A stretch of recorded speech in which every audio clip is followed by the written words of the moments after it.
but she had a fear. She said, "Ma, I'm scared, but at the same time, you know, I'm gonna go for it." She told me that she was having a conversation with a person and they was talking about different zodiacs. The first thing that was a red flag for me was that she gave her address. And Alexis's cousin and aunt said Alexis also mentioned a van following her and that she was nervous she wouldn't make it to her birthday just a few weeks later. She felt like her life was in danger. She was saying that she wasn't gonna see her 30th birthday. So, you know, when you think about it, she was right. She says Alexis had been getting threats in the weeks leading up to her disappearance. Her intuition told her that something was going to happen to her, and it did. Alexis told her that someone in a black truck had been following her for weeks. She didn't ever express it, but she did sound scared. She sounded very scared, like she knew something was going to happen to her. Before Lex took this, her being missing, Lex was, I don't know, she was dealing with some kind of spiritual root shit. I don't know what was going on. She was just been talking outside her head, you know what I'm saying? So Tuesday night, 1:30 in the morning, she called wake me up, talking about some, TJ. She say, I know you sleep, I know you gotta work in the morning. She say, but let me tell you something right quick. I'm like, what you talking about, Lit? What's up? She talking about some, well, my last 5 exes within the last 7 years, they died. Huh? What you talking about? She said, I wish death upon them. I said, bro, you is tripping. You know what I'm saying? You need help, man. Get off my phone. You talking crazy. I hung up. Hey, it's your neighbor upstairs. What's up? I was letting you know that I ain't gonna lie, I do like root work and shit like that, but good and bad. Look, before we get into this, I need y'all to understand something. When God puts his hand on somebody, and I mean really covers them, you can throw whatever you want at them, and it's coming right back to you. This is the story of a 29-year-old woman who called her ex at 1:30 in the morning and told him 5 of her exes died in 7 years. 2 months later, she was the one who disappeared. And when you hear what happened the Sunday before she vanished, when you hear why she begged him not to go to church that morning, you're gonna understand that some battles ain't fought in the physical. We got video evidence. We got witness testimony. We got a man with an ankle monitor that tracked his every move. And we got a mother who told everyone around her she wouldn't make it to her 30th birthday. On January 30th, 2022, Alexis Ware pulled into a 7-Eleven in Anderson, South Carolina to meet her ex, TJ Patterson. Standard custody exchange, nothing unusual. Their 2-year-old son, her 9-year-old daughter. But when they left that gas station, when Alexis was supposed to follow TJ to his mother's house, she did something nobody expected. She drove around his car, sped off into the night, and that was it. Nobody has seen Alexis Wear since. 3 days later, they found her red Honda Accord abandoned on a dirt road in McCormick County. Phone inside, purse inside, ID, belongings, a bag of clothes. Everything was there. And outside the car, lying in the grass, was the black hair bonnet she'd been wearing that night. But Alexis, gone. Alexis was last seen at a gas station just outside of Greenville, South Carolina. Her car, later found about an hour away. That was 3 months ago, and there has been no sign of her since. Correspondent Janelle Ford is live from outside that 7-Eleven tonight. That was Alexis's last known location. Janelle, the family told you that something seemed off with Alexis before she went missing. What more did they share? Yeah, Marnie, they said that she wasn't acting like her normal self. She wasn't excited for her upcoming 30th birthday. At one point, telling them that she wasn't sure if she'd even make it to the milestone and alluding that someone may have been following her. As Travis Ware scrolls through pictures of his big sister Alexis, he says he can't help but think back to the days leading up to her disappearance. She kept thinking that she wasn't going to make it to her 30th birthday.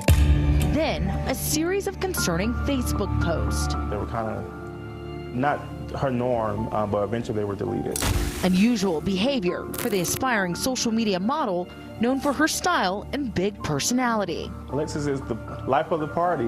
Which is why Travis is still so puzzled by what happened on January 30th. That afternoon, Alexis met up with her son's father at the 7-Eleven off Highway 29 in Anderson, South Carolina, about 30 minutes from her home in Greenville. There, he buys her gas, and then Alexis loads their 2-year-old son and her 9-year-old daughter in his car, all captured on surveillance video not yet publicly released. Travis says investigators let him watch it and nothing looks out of the ordinary until after the two drive off. Alexis starts following her son's father to another location, but then abruptly speeds off. Then she vanishes. The next day, worry, her phone is going to voicemail and no one can reach her. Another day passes and the family files a missing person report with the Anderson County Sheriff's Office. Then, a few days after that, the only real clue, Alexis's bright red Honda found muddied in McCormick, South Carolina, a small rural town a little over an hour from Anderson. Inside the car, her cell phone, wallet, keys, and a bag full of clothes in the trunk. Was there a reason that she might have made that trip? No, my sister doesn't know anyone in McCormick. She doesn't have any relatives. We don't have any relatives there. She doesn't have any friends there in McCormick. So that threw me off. With the discovery came a multi-agency search. Law enforcement canvassing more than 200 acres of land, looking for any sign of the missing mom. Now, that's what the news told you. But what they didn't say is what Alexis was doing in the days before she disappeared, what she was saying, and who she was running from. Let me tell you who Alexis Ware was, because you need to understand this woman before everything changed. 29 years old, mother of 2. When I say she was about her business, I mean this woman was a hustler, hairstylist working from home, makeup artist, building a social media following, Instagram model type content. She was cultivating her brand and she saw opportunity. She had dreams, honey. Already got her business license. Planning to open a clothing boutique and hair salon in Atlanta where her brother Travis lived.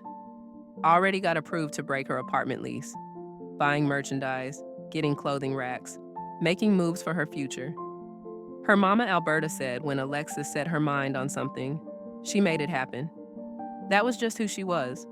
She was living in Greenville, South Carolina at Rocky Creek Apartments, and by all accounts, people gravitated to her. Warm, kind, supportive. Her brother described her as everything you could want in a big sister. But here's what matters most. Alexis wasn't known for being dramatic. She wasn't somebody who created chaos or went looking for attention. She was grounded, practical, handled her business. That's why when she started saying the things she was saying in January 2022, everybody who knew her knew something was wrong. Now let's talk about TJ Patterson, because you need to understand their history to understand what happened. TJ is the father of Alexis's youngest child, her 2-year-old son. Alexis also had a 9-year-old daughter from a previous relationship with a man known as Sosa. And here's something important. Alexis managed to maintain good relationships with both her children's fathers. She understood her kids needed stability. She understood co-parenting worked better when everybody acted like adults. TJ slid into her DMs. They clicked immediately. And Alexis couldn't help herself. She was posting about this man all over social media, talking about what he meant to her, how happy she was. You know how it is when you think you found the one. You want the whole world to know. It seemed real. TJ was showing her affection right back. Then Alexis found out she was pregnant. Not just pregnant, twins. They posted about it. Everybody was celebrating because this looked like love. But during one of those routine doctor visits, they got news that broke them. They lost one of the babies. TJ posted about that pain, and you could feel it through the screen when he wrote, "This feeling I can shake or hide sitting in the doctor office waiting to hear both of the twins' heartbeat. And the doctor tells you, I'm sorry, but I can't find the other one's heartbeat." When their surviving baby boy was born, TJ stepped up. Pictures of him with the baby. Pictures with Alexis looking like the perfect little family. Everyone around them said TJ was a good man, great father, treated Alexis right. But eventually things fell apart. They tried. Some things just can't be fixed. TJ left Alexis in October 2021, 3 months before she went missing.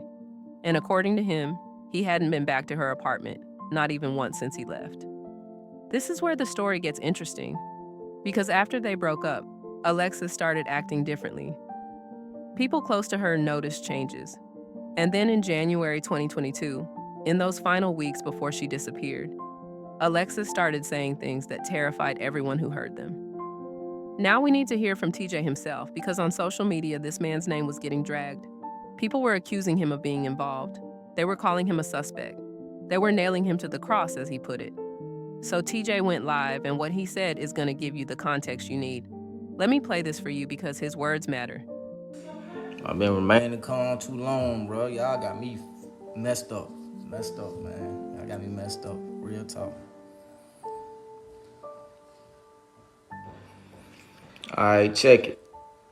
I don't know why everybody want oh, it's at 44. Hey, wait. 45. Run it up. I need 1K. Run it up.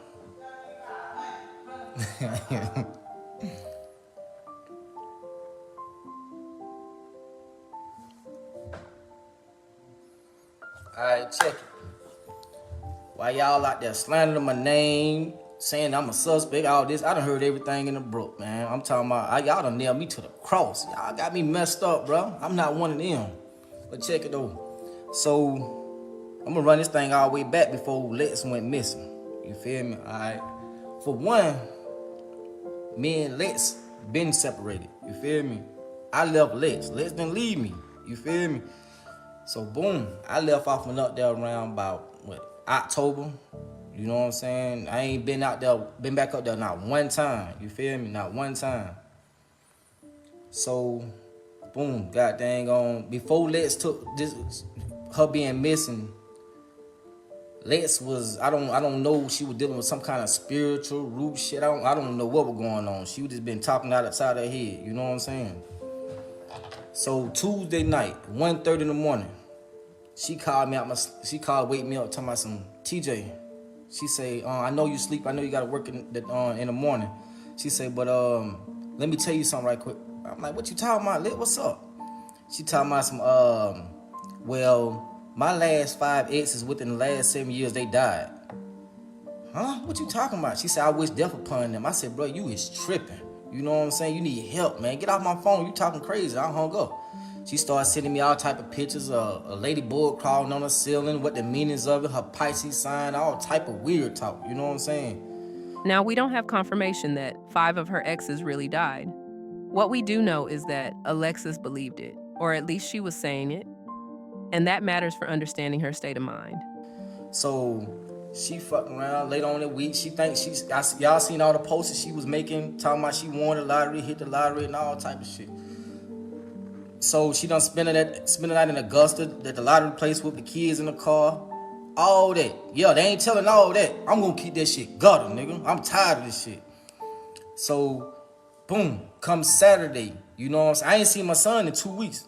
You know what I'm saying? Me and Les ain't been talking none of that. You know what I'm saying? Ain't did none of that. So Saturday before she came missing, she called me. She was like, TJ, I'm down at my mama's house. She say, if you want to see him, you can come down here. I was like, okay, I'll come down there. Then she changed. This is January 29th. Alexis was at her mother Alberta's house, about 80 miles from her apartment in Greenville. She called TJ and said he could come see their son. She changed her mind, saying that, just wait, let me spend more time with him. I'm like, what you mean spend more time with him? You done had him for 2 weeks. I ain't seen my son. You ain't even let me video chat him. You know what I'm saying? So she was like, just let me spend more time. I can feel you crying through him. What you mean you can feel him crying through me? Through him.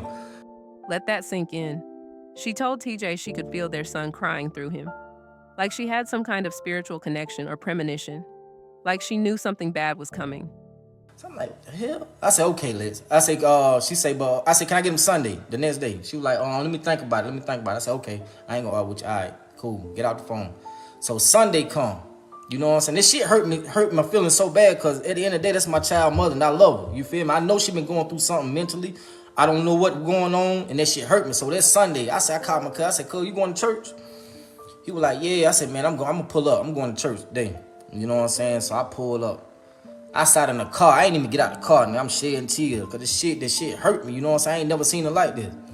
This man was sitting in his car outside church crying because he could see something was wrong with the mother of his child. He knew she was going through something mentally, and it was hurting him because he still cared. But here's where it gets chilling. Before TJ went to church that Sunday morning, Alexis told him something that's gonna make your skin crawl.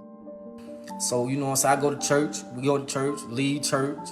Now, mind me now, before I went to church, Lex didn't even want me to go to church. She kept on saying, TJ, don't go to church. I keep seeing you down there on oncoming traffic like a car gonna hit you head on. She was having visions of him being taken out in a head-on collision. She begged him not to go to church because she kept seeing him getting hit by a car. She saw me a car crash, which I got in my inbox, or somebody got killed on a head-on car crash. She sent him a message about somebody who got killed in a head-on car crash. Was she trying to warn him? Or, and this is what's chilling, was she trying to tell him she had done something? That she had put something on him? That whatever she was involved in spiritually was targeting him next? But TJ's response shows you the kind of person he is. I'm like, Lex, man, listen, one thing about it, you can't stop death. You feel me? Like, whatever happened, gonna happen. I ain't scared of it. I ain't scared of death. You know what I'm saying? We all gotta go. So, I went on to church anyway. She begged me not to go. I went on anyway. Let me tell you something. That decision to go to church anyway might have saved his life. So TJ went to church, and we're gonna come back to what happened that Sunday afternoon. But first, we need to talk about what happened 4 days before she disappeared, on Wednesday, January 26th. Because what Alexis did that day, what she said on camera, is going to change everything you thought you knew about this case. Alexis was living at Rocky Creek Apartments in Greenville. One of her neighbors had a Ring doorbell camera. That camera captured Alexis walking up to their door. And what she said, what she was holding in her hand, listen, this is the moment everything clicked. Now, according to family members who spoke publicly about this, the neighbor had seen something. They witnessed Alexis in the backyard area of the apartment complex, and she was digging. The neighbor saw Alexis digging up or burying something, a box. And when Alexis realized she'd been seen, she went to that neighbor's door to explain herself. What's up? I was letting you know that I ain't gonna lie, I do like root work and shit like that, but good and bad. I already broke what I needed to do. Why are you moving? I just gotta get away. My ex, just everything, the abuse. I'm just tired. And the only way I know I can get away from him, like. You leaving the state? Yes, I got to. I got to. That's the only way I'm gonna get away from him. Because he don't know I can read him. I can look in your eyes. I can read you. He didn't realize I've been reading him the whole time. I've been reading. Talking about the guy that was here. Yeah. Aww. Clients, like, you live your life miserable. Trying all the time, trying to please this man, and it's like you really can, you're just trying too hard. So I planned my time, and I said when it was gonna happen, and she announced that she was pregnant, and a month later she was posting this. I ain't even go look. I just knew when it was gonna happen, and I didn't have to go confirm her status or nothing. Her cousin sent this to me because go look. I just knew when it was going to happen, and I didn't have to go confirm her status or nothing. Her cousin sent this to me because she knew that the girl had. An activist named Tracy, who was helping with search efforts later, went to Rocky Creek Apartments after Alexis disappeared. Tracy confirmed there was an area in the back that looked like something had been dug up. The ground was disturbed. But the box? Nobody ever found it. To this day, we don't know where that box is or what was in it. But we do know what Alexis said when she knocked on that neighbor's door. The neighbor didn't open it. They spoke through the Ring camera. And the very first thing that came out of Alexis's mouth was this. Hey, it's your neighbor upstairs. What's up? I was let you know that I ain't going to lie. I do like root work and ride like that, but good and bad, period. That's how she opened the conversation. Not, hey, how you doing? Not sorry to bother you. She led with root work, and she made sure to specify that she does both good and bad root work. Now, for those who don't know, root work, also called hoodoo or conjure, is traditional African American folk magic. It involves using natural items, herbs, roots, personal items to cast spells, or influence situations. Some people use it for protection, healing, love, but it can also be used to cause harm, to control people, to curse people. And when you're doing root work, when you're casting spells, the items you use afterwards have to be disposed of properly. You can bury them in a yard, you can throw them in a river, you can take them to a crossroads. Some spells even require you to bury items in a graveyard. Here's something specific that people who practice root work will tell you. When you bury something in your backyard, especially when you're doing love spells, it's to keep someone close to you, to bind them to you, to make sure they can't leave you or forget about you. So when Alexis was caught digging in that backyard, holding what looked like a small garden spade, and the first thing she said was, "I do root work, good and bad," she was explaining herself. She was letting that neighbor know, "What you saw me doing back there was intentional. That was spiritual work, and I know what I'm doing." In that same Ring camera footage, Alexis started talking about an ex. She mentioned someone, a past relationship. The exact details of that part aren't completely clear, but what we know is Alexis was connecting her root work to someone from her past. Now think about the timeline. This Ring doorbell footage happened Wednesday, January 26th. 3 days before that, on Tuesday night at 1:30 a.m., Alexis called TJ and told him, "My last 5 exes died. I wish death upon them." Was TJ one of those exes she was talking about? Was that box in the backyard connected to him? And if it was, what was she doing? Was she casting a spell? Or was she breaking one? Because here's what some people who understand root work have pointed out.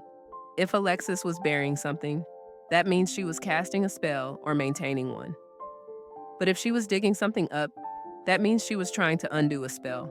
She was trying to break whatever she had put in motion. Remember what TJ said? Alexis called him Sunday morning and told him she kept seeing him in a head-on car crash. She begged him not to go to church. She was terrified something was going to happen to him.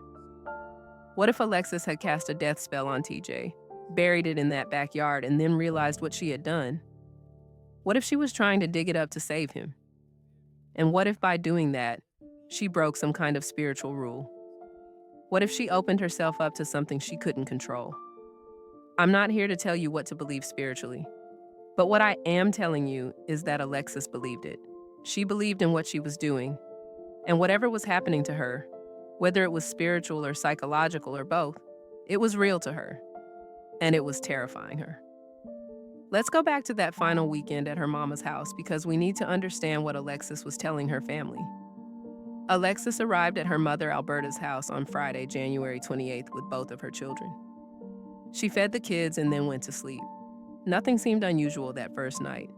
But on Saturday, January 29th, things started getting concerning. Alberta noticed Alexis wasn't acting like herself. She was scared, anxious, and then Alexis started telling her mother things that Alberta will never forget.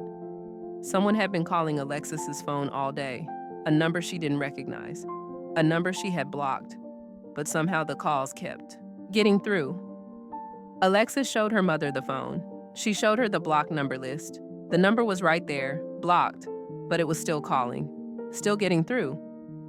And when Alberta asked her daughter who it was, Alexis said something chilling. She called the person the devil. Not a name, not this guy I know, or someone from my past. She said the devil was calling her phone. Now, Alberta also mentioned that recently Alexis had gotten really into astrology, reading about her zodiac sign, about Pisces, about predictions and spiritual meanings. She was telling people to pay attention to certain things, the road, certain colors. She was talking about seeing things that were going to happen in the future. But on that Saturday at her mama's house, Alexis wasn't just reading horoscopes. She was terrified. She told her mother someone in a black truck had been following her. Not just once or twice. This had been going on for weeks. Every time she went somewhere, there was this black truck behind her. And then Alexis said something that broke her mother's heart. She started crying, and through her tears, she kept saying, "I'm not going to see my 30th birthday. I know I'm not going to make it to my birthday." Her 30th birthday was coming up in March, just 2 months away, and Alexis was convinced she wasn't going to live to see it. Alberta didn't know what to do. She didn't know if her daughter was having some kind of breakdown, if someone was really threatening her, or what was happening. But she knew her baby was scared. She knew something was wrong. The next day, Sunday, January 30th, Alexis got ready to leave. She was going to drive back to Greenville with the kids, but Alberta didn't want her to go. After everything Alexis had said the night before, after seeing how scared she was, Alberta begged her to stay. At first, Alexis agreed. She said she would stay, but then she changed her mind. She told her mother she was okay. She got dressed, did her hair and makeup, and said she was heading home. Alberta watched her daughter leave around noon. And according to what Alberta told the media later, Alexis said she was exhausted and was going straight home to take a nap. At 3 p.m. that afternoon, Alberta called Alexis on FaceTime to check on her. Alexis answered right away. She was in her bed just like she said she would be. She told her mother she was taking a nap and would call her back when she got up. But here's what happened next, and this detail is crucial. According to reports, after that FaceTime call, Alexis saw something outside her apartment that terrified her. There was a black truck outside, the same black truck she'd been telling people was following her, and there was someone inside it. Alexis called the police. We don't know exactly what happened when they came, if they actually spoke to her or just drove by the area. But what we know is that after the police left, Alexis made a decision. She got her kids, she got in her car, and she left her apartment. A few hours later, she called TJ and asked him to meet her at the 7-Eleven so she could give him the children. Let's get back to TJ's account of what happened at that gas station, because his description of how Alexis was acting, what she was saying, is gonna show you just how afraid this woman was. She called me. And I put on speakerphone, let my cousin hear how she talking out the side of her head. So she got there, she was like, she said, where you at? I said, I'm at my aunt's house watching the game. So she was like, well, come and meet me on 29 at 7-Eleven where you get the kids. She said, I'm about to run out of gas. I got like 3 miles left. I said, okay. So as she talking, she like, TJ, watch out for these cars. Watch out for a white car, gray car, black car. Now, mind me, now I'm like, okay, so I put on speakerphone, let my cousin and everybody hear. So I'm like, okay, I'm on my way. So my cousin like, boy, go get your son, boy. So I was like, shit, I say no more. I doubt him up. We left. I pull up at 7-Eleven. You know what I'm saying? She's sitting at the gas pump. I get out, go in the car. Go in the stove. I pump 35 in her gas tank, and I put 20 in mine. I come back in, come back out, get my son out the car. You know what I'm saying? She asked me, could Naomi go with me, her daughter? I was like, yeah, she can go. This is important. TJ was expecting to just pick up his son. That was the plan. But when he got there, Alexis asked if her daughter Naomi could go with him too. So I was like, she said, okay. She said, TJ, watch out for this car. She kept pointing at cars, like white car, black car, gray car. She said, watch out for these cars. She said, matter of fact, don't stop at no red lights. So I'm like, man, what you mean? I said, babe, you need help. You need to get some help. So I'm like, she was like, she know, TJ, I'm telling you. She's like, give me a hug me. So I hugged her, you know what I'm saying? The hug didn't feel right. Something wasn't right. So I got there and hugged, got in the car, and I pulled off. For y'all, the one that's in Anderson, I turn on Amity Road. As I pass Welfare Church, I barely passed Welfare Church. And she got dang on, she sped around me. Bus right going out Anderson Belton Highway. So I just started calling. I'm like, where the hell she going? She supposed to been following me to my mom's house, but she said she was going to her mom's house. So I'm like, damn, when I started calling, I called about 3 times. She cut the phone off. So I go to the house, you feel me? I'm going to the house. So goddamn I call her mama. I'm like, man, you talk to Liz? She supposed to be coming down there. She was like, nah, I ain't talk to her. She said, so she like, I like, man, she got the phone off. I got the kids. You feel me? So I'm like, she say, okay, I'm finna call her now. So she started calling on Facebook. Calling. Ain't getting no response. We hear nothing else no more. I ain't hear nothing else. You feel me? The surveillance footage from that 7-Eleven showed Alexis pulling up in her red 2019 Honda Accord. It showed her interacting with TJ. But here's the problem. A big tractor trailer pulled into the gas station right when they were doing the exchange. It blocked the camera's view of the most important moments. So we can't see her putting the kids in TJ's car. We can't see their final conversation.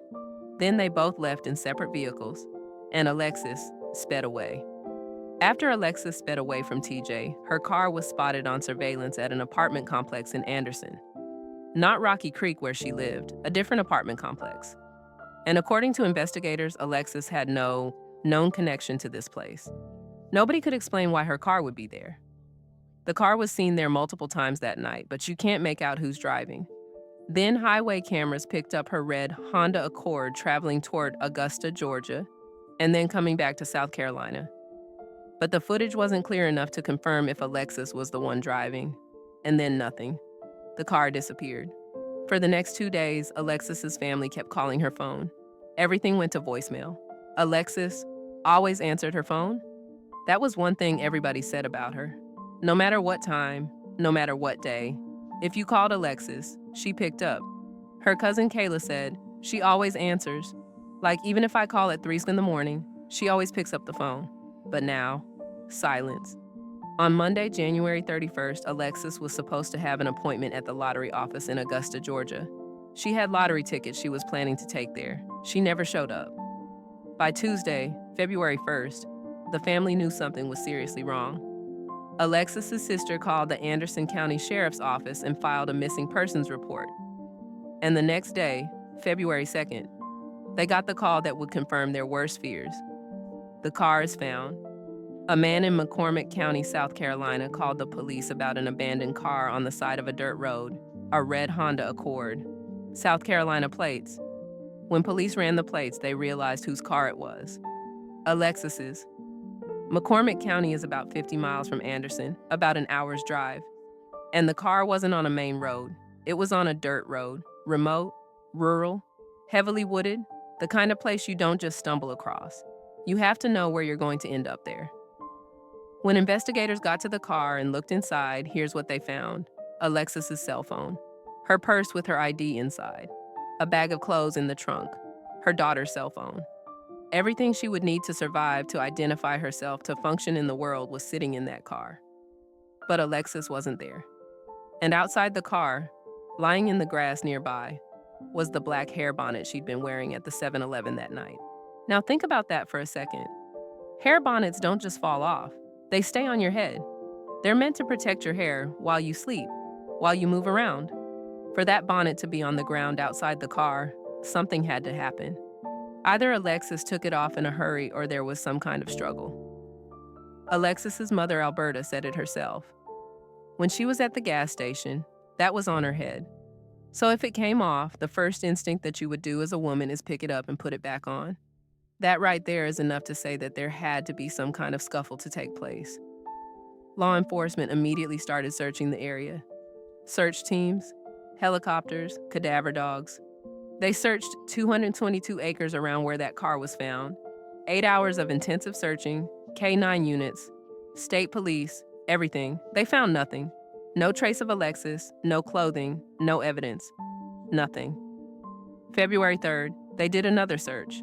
February 8th, McCormick County Sheriff organized another massive search effort. Over and over, they combed through those woods. But Alexis Ware had vanished. When forensics processed the car, here's what they found. No blood. No signs of a struggle inside the vehicle. The only fingerprints in the car belonged to Alexis. Nobody else. But the car was covered in mud, like it had been driven through rough terrain to get to that location. So what happened? How did Alexis's car end up on that remote dirt road with all of her belongings inside, but Alexis herself was nowhere to be found? The family started doing everything they could to find her. Search parties, billboards, news interviews, social media pages. The Black and Missing Foundation donated billboard space. A $5,000 reward was offered through Crime Stoppers for any information. And while the family was out there searching, while they were begging for answers, social media had already made up its mind about who was responsible. Everybody was pointing at TJ Patterson. He was the last person to see her. He was her ex. He was the father of her child. And in cases like this, it's always the ex, right? People were digging into his background. They were analyzing every word he said. They were accusing him of setting the whole thing up. They were calling him a suspect. And TJ felt like his name was being destroyed. But here's what people weren't paying attention to. Here's what makes TJ's situation different. TJ Patterson was wearing an ankle monitor. Let me explain what that means. An ankle monitor is a GPS tracking device that the court makes you wear if you're out on bond or on probation. It tracks your location 24 hours a day, 7 days a week. Everywhere you go is recorded. Every movement is tracked. TJ was on bond for an unrelated charge. He was wearing that ankle monitor on January 30th when he met Alexis at the 7-Eleven, which means the police could verify everything he said with the click of a button. His entire timeline, where he was, before the gas station, where he went after, how long he was at each location. And according to Alexis's stepfather, Frank, who spoke to the media. TJ's alibi checked out. The police verified his story. He went to Wild Wings. He went to his aunt's house. He went to the 7-Eleven. He went to his mother's house. He went home. The next morning, he went to work on time. Everything matched up with what the GPS showed. And remember, TJ's cousin was with him that day. His cousin heard the phone call from Alexis. His cousin went with him to the gas station. His cousin saw everything. But there's another witness, someone even more important, someone who was there at that 7-Eleven, someone who left with TJ. Alexis's 9-year-old daughter, Naomi. Naomi was in the car when they left that 7-Eleven. She saw everything. And the Anderson County Sheriff's Office questioned that little girl. They sat down with her for 3 to 4 hours. And you know what Naomi told them? The exact same story TJ told. Not similar, not close, exact. Her family confirmed this publicly. Every single time they asked Naomi what happened that night, her story never changed. She said the same thing every time. She told them they got gas. Her mama drove off real fast and she went a different way. A 9-year-old child doesn't lie consistently for hours. Children, especially when they're scared or confused, they mix up details. They change their stories. But Naomi? Her account was solid, and it matched what TJ said word for word. So the police had GPS data from TJ's ankle monitor. They had his cousin as a witness. They had Naomi's testimony. They had surveillance footage showing them at the gas station together. Everything checked out. On January 30th, 2023, exactly 1 year after Alexis disappeared, the Anderson County Sheriff's Office made an official announcement. They released a statement saying that TJ Patterson was no longer a person of interest in this case. They cleared him officially. But being cleared by the police and being cleared in people's minds, those are two different things. Some people still think TJ knows something. They think maybe he didn't do it himself, but maybe he set it up. Maybe he had someone else involved. And I understand why people think that way. Because when a woman goes missing after meeting her ex, it's natural to look at him first. But here's what I want you to understand. TJ is not the only person in Alexis's life who people should have been looking at.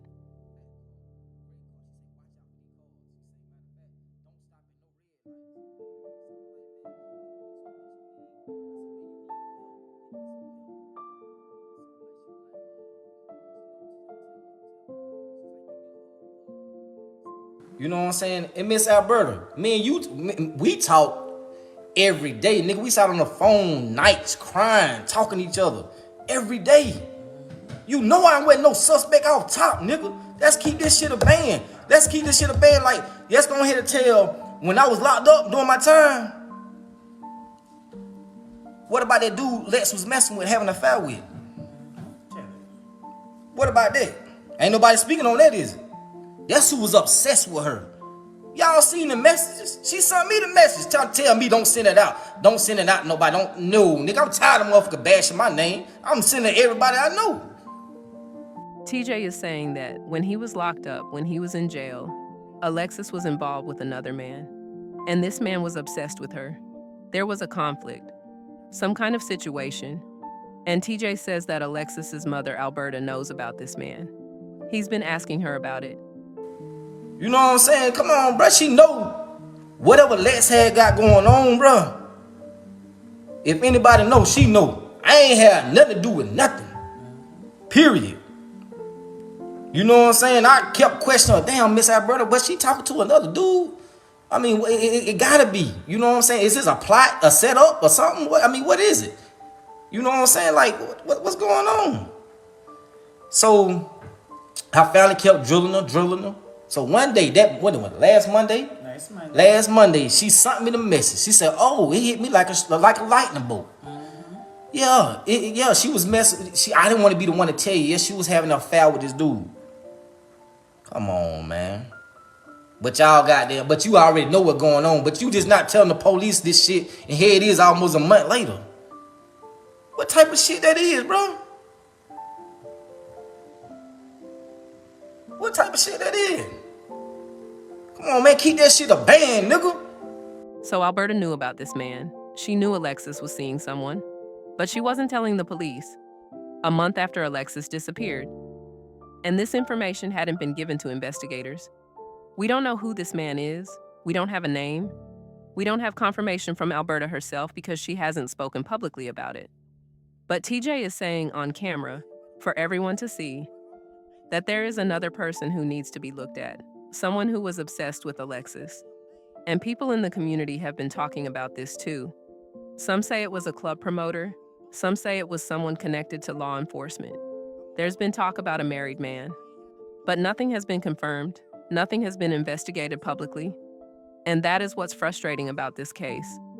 Because if there's someone out there who was obsessed with Alexis, who she was afraid of, who she might have been calling the devil on her phone, who might have been driving that black truck following her, shouldn't we be trying to find out who that is? Could this be the person Alexis was running from when she sped away from TJ at that red light?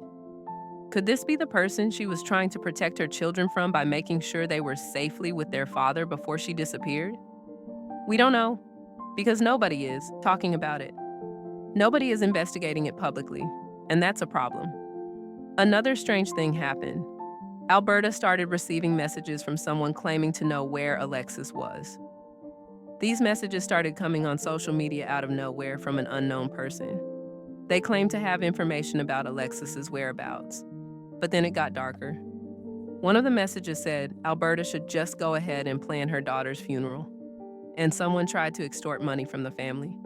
They asked for $200 in exchange for Alexis's safe return.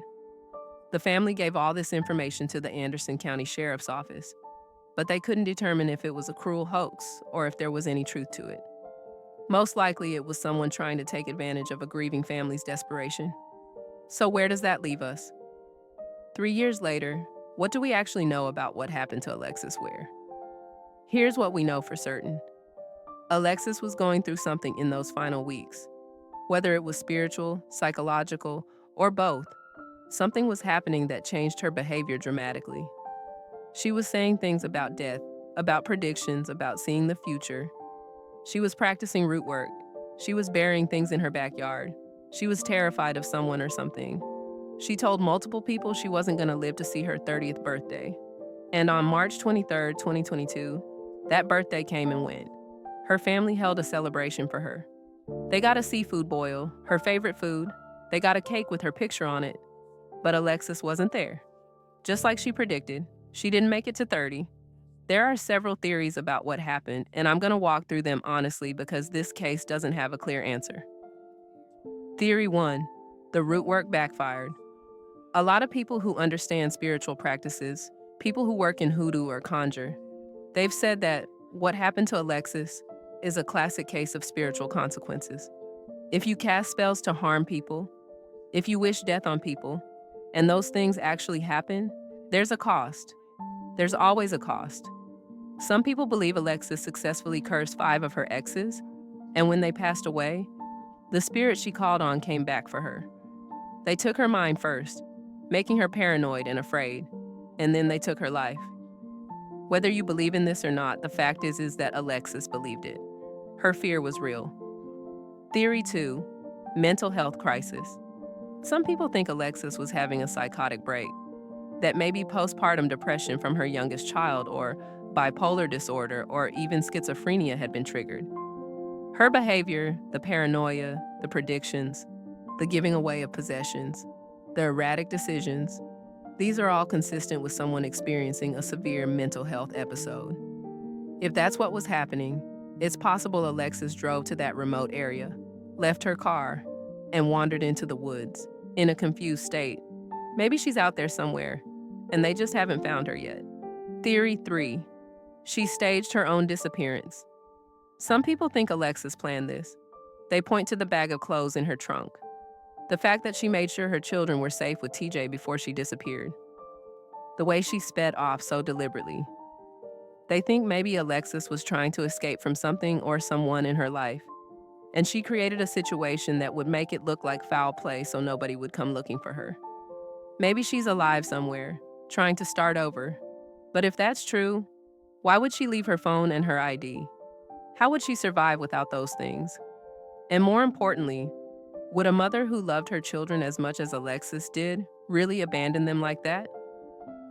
Theory 4, foul play. This is what most people believe. that someone harmed Alexis, that the person who was calling her phone, the person driving that black truck, the mystery man who was obsessed with her, whoever that is, they caught up with her. Maybe they were following her when she left the 7-Eleven. Maybe they forced her off the road. Maybe they confronted her at that remote location and something terrible happened. The bonnet on the ground outside the car suggests there might have been some kind of struggle. And the fact that all her belongings were left behind suggests she didn't leave voluntarily. I don't know which theory is correct. None of us do. But what I do know is this. Alexis Ware was afraid. She told people she was afraid. She said someone was following her. She said someone was calling her. She said she was in danger, and now she's gone. 3 years later, as of 2025, her family is still fighting for answers. On January 30th, 2025, the 3-year anniversary of Alexis's disappearance, her family did something powerful. They presented a proposed bill to the Greenville County Legislative Delegation. They're calling it the Alexis Wear Act to enhance missing person investigations. Here's what this bill would do. It would allow families of missing persons to request that SLED, the South Carolina Law Enforcement Division, take over an investigation if it remains unresolved after 12 months. Right now, SLED can only get involved if the local police department invites them in. And when Alexis's mother, Alberta, reached out to SLED asking for help, they told her, "We have to be invited in by the investigating agency." The Anderson County Sheriff's Office has been leading this investigation for 3 years. And while they say they've been working hard on the case, that they've followed every lead, that multiple agencies, including SLED, the FBI, the Attorney General's Office, and Homeland Security are all aware of the case details, the fact remains, Alexis has not been found. There have been no arrests. There have been no major breaks in the case. So the family is pushing for this law that would give them the ability to ask for state-level resources after a year of local investigation. Bruce Wilson, a family friend and advocate who presented the bill, said, "The Alexis Wear Act was born out of a desire to address gaps in our current system and to provide families like Alexis's with hope, resources, and the support they deserve." Alberta wrote a statement that was read at the legislative meeting. "I implore you to consider the profound impact that this legislation could have on families like mine, who are left in limbo without the ability to swiftly and effectively pursue justice for our missing loved ones." The impact of Alexis's disappearance is not limited to our family alone. Her children are suffering immensely, grappling with the absence of their mother and the unanswered questions that haunt us all. The bill hasn't been sponsored by any lawmaker yet, which means it can't move forward to become law. But the family isn't giving up. They're continuing to push for this legislation, not just for Alexis, but for every family in South Carolina who might find themselves in the same nightmare situation. Legacy's reflection. Because here's what people need to understand. Alexis Ware isn't just a story. She's not just a mystery. She's a mother, a daughter, a sister, a friend. And she has 2 children who go to bed every single night not knowing where their mama is. Her oldest daughter, Naomi, the 9-year-old who was there that night. She's 12 years old now, growing up without her mother. And according to Alberta, Naomi refuses to accept that her mama is gone. She tells her grandmother, "When she come back, Gigi, you can't let her leave here. Just lock her up and make her stay here for about a year." That little girl still believes her mother is coming home. That's the kind of hope children hold on to. That's the kind of faith that keeps a family going when everything else seems hopeless. And Alexis's son, he was only 2 years old when his mother disappeared. He's 5 now. Growing up not really remembering her, not knowing her voice, her laugh, the way she used to hold him. Alberta is raising both of these children. And every single day, she has to look at her grandchildren and not have answers for them. She has to see Alexis in their faces and wonder what happened to her baby. So where is Alexis Ware? Is she out there somewhere alive, unable to come home? Did something happen to her in those woods in McCormick County? Is she still on that property that was never fully searched? Did the spiritual forces she was dealing with take her somewhere beyond our understanding? Did someone harm her and hide what they did? Somebody knows something. In a case like this, there's always someone who knows more than they're saying. Maybe it's the mystery man who was obsessed with her. Maybe it's someone who saw something that night and was too scared to come forward. Maybe it's someone who heard something, who knows something, who has been carrying that knowledge for 3 years. If you know anything about what happened to Alexis Ware, I'm begging you to come forward. Call the Anderson County Sheriff's Office at 864-260-44005, or you can call Crime Stoppers anonymously at 1-888-CRIME-SC. There's still a $5,000 reward for information that leads to finding Alexis. Her family deserves answers. Her children deserve answers. Alexis deserves to be found, whether that means bringing her home to her family or at least giving them the closure of knowing what happened. This case has taught us a lot of things. It's taught us to pay attention when someone we love starts acting differently, to take people seriously when they say they're afraid, to not dismiss spiritual beliefs just because we don't understand them, to recognize the signs of mental health crisis, to look deeper than the obvious suspect, to support Black women and Black families when they go missing because they don't always get the media attention and resources that other missing persons receive. Most of all, it's taught us that life is fragile, that the people we love can be here one day and gone the next, that we should tell our people we love them, that we should check on each other, that we should create space for people to ask for help when they need it. Alexis Ware told her Mama she wasn't going to see her 30th birthday. She tried to warn people. She tried to protect her children. She tried to break whatever cycle she thought she was in. And then she drove away from that 7-Eleven into the dark. And nobody has seen her since. Somewhere in South Carolina, there are answers. Somewhere there's the truth about what happened that night. And until we find it, until we bring Alexis home, this story isn't over. If you're watching this and you knew Alexis, if you have memories of her, drop them in the comments. Let her family know that she's not forgotten, that her story is still being told, that people still care about finding out what happened to her. And if you've been affected by this story, if it's made you think about your own loved ones, go call somebody. Go check on somebody. Don't wait. Don't assume everything is fine. Sometimes people are going through things we can't see. Sometimes they're afraid and they don't know how to ask for help. Alexis Ware. Whether you're out there somewhere waiting to come home, or whether you've already gone on to be with your ancestors, know that you are not forgotten.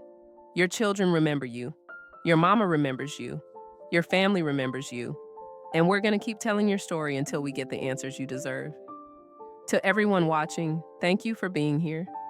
Thank you for caring about this case. Subscribe if you haven't already, because we're going to keep bringing you stories that matter. Stories about our community. Stories about the people who don't always get the spotlight. And remember, if you see something, say something. If you know something, speak up. Because somebody out there knows what happened to Alexis Ware. And it's time for the truth to come to light. This has been Unheard Cries TV. Until next time, stay safe, stay aware, and most importantly, stay connected to the people you love. Because you never know when the last time you see someone might really be the last time.